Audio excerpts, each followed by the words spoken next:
the one, the only, Bencio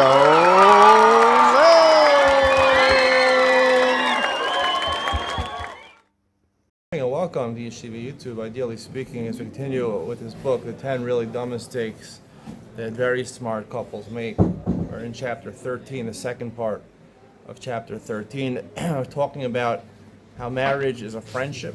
It's the ultimate friendship that a person is supposed to have. We talked about the first rule of friendship, and last in the opening part of chapter 13, where he talks about friends don't boss each other around, right? Your wife should be telling you to wake up for chakras. You shouldn't be telling your wife she doesn't practice sneas properly, and things like that. Now he has second, third, and fourth rule of friendship. We'll go through them by one. The second rule of friendship, he says, is to have a sense of humor and overall to have a sense of fun in your house. He quotes from his Rosh Hashiva, when he visited his Rosh Hashiva with his son who was a bar mitzvah. His Rosh Hashiva asked him, he said, how do you paint a radiator? Now, context is, how do you paint a radiator? Because many years later, the father, Rabbi Schaefer, went to his Rebbe. He was one of the Gedolim, as he emphasizes many times. And he was a young married guy. He was painting his house. And he was with a friend. They really didn't know how to paint, but they painted the walls. They got to the radiator. They didn't know how to paint the radiator. So he came to his Rebbe, he told him the story. And every time the Rebbe saw him, he used to tell him, how do you paint the radiator? How do you paint the radiator? So when his son walked in, 15 years later, his oldest son at bar mitzvah, he said, how do you paint the radiator? To show that they had a connection between him and the father. And also, he says, to show them that you should always have, it's not frivolity, it's not levity. You have to have a sense of levity in your house. If you want to have a successful marriage with your wife, you want to have a fun relationship with your kids, you have to have a sense of fun in your house. And listen, while I disagree with this example, I don't think it's kind of humorous to bring up an example from 20 years ago. The son has no clue what he's talking about. I don't know how that teaches the son anything. It's a cute little remark to make. I remember the radiator or something. How do you paint the radiator? But I think Rosh Yeshiva have to update their sense of humor to current situations. That's a problem that the rabbinate has, that they're not able to relate to regular people because they don't know what's going on in the world.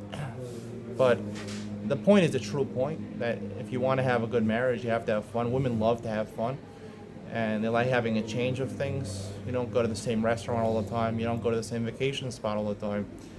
You don't go to the same walk every time. You don't play the same game every time. There has to be things that have fun, but you also have to change it up and be flexible and willing to try new things, which is difficult for men, because men, when they find something they like to stick to it. They like a restaurant, they go there all the time. They like a hotel, go there all the time. You have to be creative as a man, because that's one of the needs of a woman, is to have fun and to change it up. Part of having fun is new experiences. Women call it a chavaya, experience. For men, the highest thing in life for men is enjoyment. For women, the greatest form of their enjoyment is a new experience, an enjoyable experience. They remember the experience. Men remember the enjoyment. Women remember the experience. And that's why it's really important to have fun in your marriage. And I think one of the keys to this is that not everyone has a great sense of humor, and not everyone is the funnest person in the world. So how do you do it if you're not one of the funnest people in the world, like me? So I think one of the keys is to be around the house a lot. The more you're around the house, the more time you have to make it a fun situation. Different things happen, cute things with the kids happen, interesting situations happen when you're around your wife a lot. And I heard from my Rosh Yeshiva that it's not about the quantity you spend with the wife, it's the quality time with you spend with your wife. And I think that's completely wrong. Women love a man who's around the house a lot. Now, I'm not saying you shouldn't have a job or you shouldn't learn in kollel, but you shouldn't be learning night Seder. And if you have a job, you should try to be home at night to spend a good couple hours, have dinner, spend a couple of hours with your wife. You don't have to be every night with your wife, but at least once or twice a week to spend time with your wife, play a game together, go for a walk together. I don't believe to go out to a restaurant every single week. But change it up, have a little fun, include your wife in your personal life, and be around a lot. And that's really the key, because even if you're not a fun person, being around will create fun situations. And the second one is women like having their husbands around a lot, so it really helps to be around the house a lot. Personally, I go home for lunch. I'm home, for 2 hours in the afternoon. I eat lunch. Then I work. I continue working at home, but I'm in the house. For an hour and a half, I'm working in the house, and then I come home. I come at 6:30, help put the kids to sleep, have fun with the kids, have fun with my family. I make videos. You see some of the videos I put out, a lot of short videos I've been doing these days with my kids, having a lot of fun.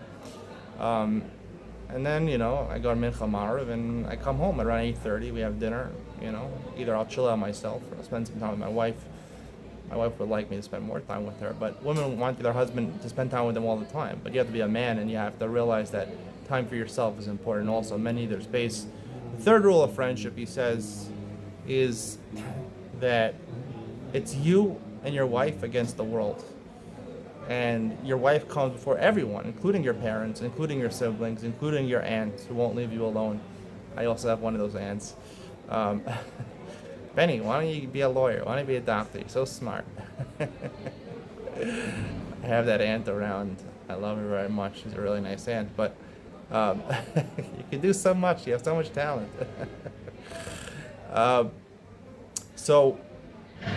But if your mother criticizes, if your mother's criticizing her daughter-in-law, that's a pretty bad mother. That's pretty awful.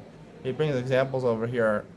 Yaakov and Sheva are at his parents' house, and Yaakov's parents want to criticize Sheva's housekeeping. It's not the first time this happened. Now, a mother to criticize her daughter-in-law that she doesn't know how to keep her house. I'm sure there are women out there like the mothers don't like. You're a pretty bad woman if you're doing that. A pretty bad mother-in-law if you're doing that to your daughter-in-law. Even a wife's mother to say that to her son-in-law would be kind of offensive. I'm sure there are nasty women out there, and it's probably usually in the cases where they're being supported, the couple's being supported by the parents, where they think they have a right to say that, and they have a right to offer their opinion, but in a nice way. And money buys you the right to speak, or at least people think it buys you the right to speak. In a certain sense, it does, but you shouldn't be critical if you're doing it. It ruins the relationship with you and your daughter-in-law, you and your grandkids, and most of all, it ruins the relationship with you and your son.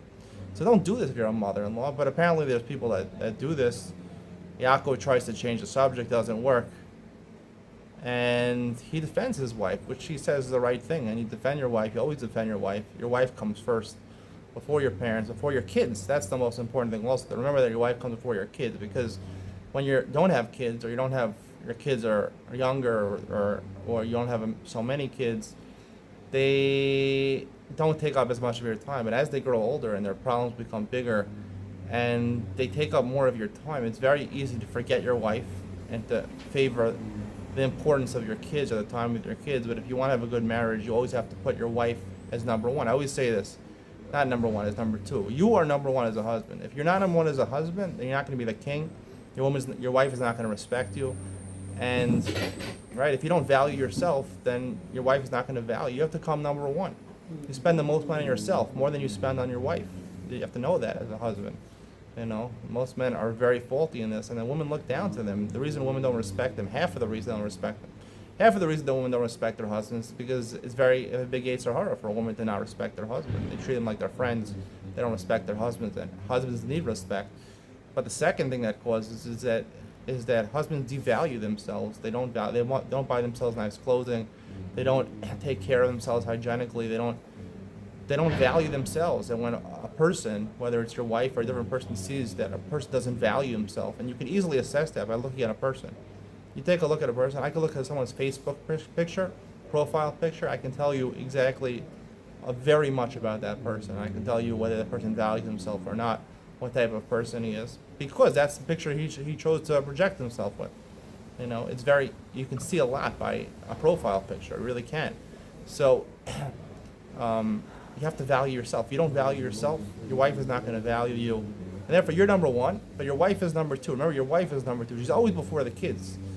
And when you have to decide between your wife and the kids, you always decide between your wife. Your wife has precedence over the kids, because if you favor your kids, first of all, you're not going to have a marriage. And second of all, you're not going to have a relationship with your kids either, because the kids who see that a father doesn't respect his wife are not going to respect the father. It's just a fundamental, because they know what the right thing inherently. They know that the husband is supposed to give precedence to his wife, and when they see that he's not, they're going to lose value in their father also. The fourth point he points out about friendship is that friends are tolerant and forgiving, which he's recorded many times. You have to be, if your wife does something wrong or if the husband does something wrong, the first thing to know is that, this is important to know, which most people don't realize, which doesn't just apply by marriage, but it applies the most by marriage, because a lot of people, you're living together, a lot of people get on each other's nerves, you make mistakes, is that if you do something wrong, even if you think you didn't harm the other person, or are not responsible for what you did,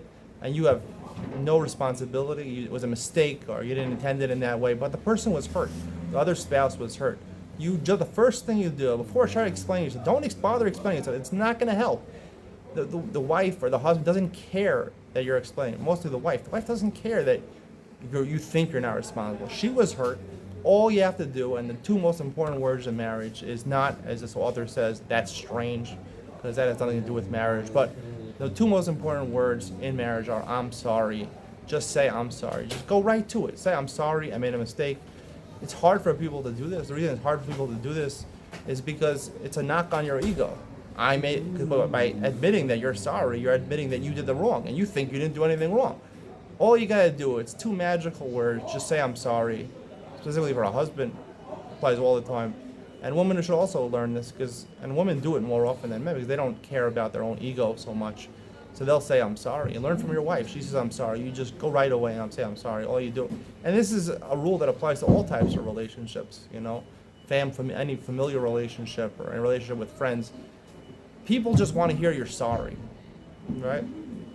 By admitting that you're wrong, people have such a hard time doing this. I see this in fights. I see fights with people close to me. I've had fights with people close to me, and I've tried explaining myself. And when you realize that all it takes is just say I'm sorry, because you're admitting you're wrong, but you think you're right. There's no reason. It doesn't make a difference, because they think the other person was hurt, and they think you wronged them.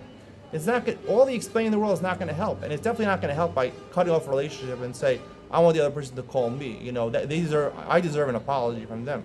No, that's just acting arrogant, just acting haughty. Just say you're sorry. Even if the other person feels you're wrong, then you want to have a relationship with that person. You should have a relationship with that person. Even if you know you're right, 100%, just say you're sorry. Who cares? If the relationship is more important to you, do it. Knock your ego down. Take out your arrogance. Be a smart person. Say you're sorry. And this is very important in marriage also, to be tolerant. Now, he talks about, a wife who doesn't clean the house properly. It's getting on her husband's nerves. Don't criticize. He oftentimes don't criticize your wife. I've mentioned many times that this is not true. I don't believe you shouldn't criticize her, but you should do it not at the time when you're angry, and not at the time when she's not cleaning the house. Do it at a time maybe when she clean the house. Congratulate her, or say that you really appreciate that she cleaned the house, or have a talk, communicate between yourself. I really appreciate a house that is nice and clean, because as a husband, you don't have to give up your right to a nice house that's clean. She has a right. She's supposed to, according to the Gemara, to clean the house. She has a chiyuv to do that. She has an obligation to do that, according to the Torah. So you have every right to demand that as a husband, but do it in a nice way. Don't do it in a critical way, and don't be mavater. I always hear about Shalom Bay's classes. Be mavater. Just forgo your rights. Don't ever forgo your rights. If something bothers you, and it really bothers you, you come first as the husband. You're number one. So make sure your needs are taken care of. If you want like a clean house, make sure it's clean. Make sure it's clean, but do it in the right way. Don't be overly critical, And if the wife respects you and the wife loves you, she'll want to do it. She'll want to push herself, even though she comes from a family which is not clean and she's not used to a house like this. But if she sees it makes her husband happy, and he shows that he appreciates it, she's going to want to do it. She's going to want to do it many more times. And the same thing for a husband to his wife. He also, right, should, if the woman has things in the husband that she doesn't like that are bothering her, she should try to communicate, not at the time of anger and not at the time when it's coming up and bothering her, but at a different time to communicate. This bothers me. Please stop doing this. Let's communicate this. Again, it depends what type of thing. It's something that affects the other person, right? It affects the other person, meaning a wife is communicating to the husband, you're not spending enough time with me, and it affects the wife. She wants love. So Communicate to the husband. Husbands are not Nevi'im, they're not prophets, they don't always know that. I want a hug. I want a hug, the wife says. I want a hug. Communicate to them. You have a right to that hug. You have a right to spend time with your husband. You have a right to go on vacation with your husband. But communicate it in a nice, civil fashion with your husband to make sure that he knows what he needs to do. And if he's a good husband, a caring husband, a nice husband, and he loves his wife, he's going to try to do this. Even though it's not natural to him, he's going to try to go out of his comfort zone and do these things. But you have a right, and you should demand, both a husband and wife should demand their needs and even their wants. They should express them to their spouses to try to get everyone's needs, everyone's wants met. And that's the key, is communication. Obviously, communication is better if you can communicate in the bedroom, you can communicate anywhere. The problem with most marriages is that people are uncomfortable in the bedroom, and their needs and wants, which are the most primal needs of any human being, are not taken care of in the bedroom. So there's lack of communication there. Of course, it's going to carry over to lack of communication, but things outside the bedroom where people are more comfortable. The most uncomfortable things is to talk about things in the bedroom. But once you get comfortable communicating your needs and wants in the bedroom and everything taken care of there, then outside the bedroom you can communicate also and make sure your needs are taken care of. Even if it means being critical, but say it in a nice way. Think before you say. You're going to have to criticize sometimes and say, I like it. Don't say, like, you're a bad housekeeper. You say, I really, say, like the author says this. He says, say, I really like a nice house. Don't say it in a negative. Say what I need. Say it, I need this. It's important to me. Not that you don't do this. You're deficient because you don't do this. I need this. Please help me accomplish this. And that, I think, is the way of doing it. And I think it's very important that people do that, which the author basically does acknowledge over here. That it's important that there is a way of getting your needs met. Being mavater, foregoing your needs and your wants, is the wrong idea in marriage, because ultimately it'll simmer inside you and it'll explode one day and maybe destroy your marriage. I hope you enjoyed today's lesson. See you next week in chapter 14.